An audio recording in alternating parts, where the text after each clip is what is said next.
समस्त को शुभ सकाळ सांग मैंने ऊपर गोटे भिड चलती देखु जापर सार किए ये हूँ अंबिका प्रसाद सार जी कि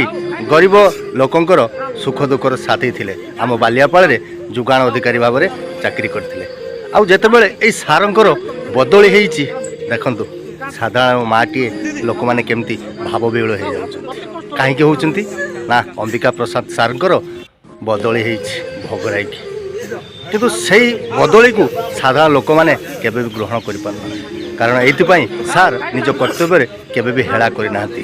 राजनैतिक प्रेसर हो बा कौन सी मुष्टिमयी लोकंर प्रेसर हो क्या कथा से शुणी ना सदाबले गरीब लोक ध्यान दे उपयुक्त लोक रेशन कार्ड दे गरीब मुहर हस फुटे आउ सार जो बदली हो जाती केमिति बा साधारण लोकटे ता भितर थिबा कोहटा को संभाली परिबो आउ ए कोह देखिकी सार मध्य निजे भाव विहल हो जाइछन्ति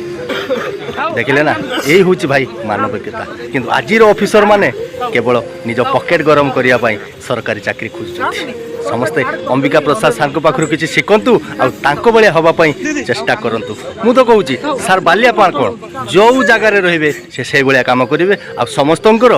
आदरर पात्र हेबे रोज भाई माने जदि अंबिका प्रसाद सार को आपण माने भल पाउथिबे निहाती गोटे कमेंट करिवे आ वीडियो को बहुत मात्रा शेयर करिवे जय श्री राम।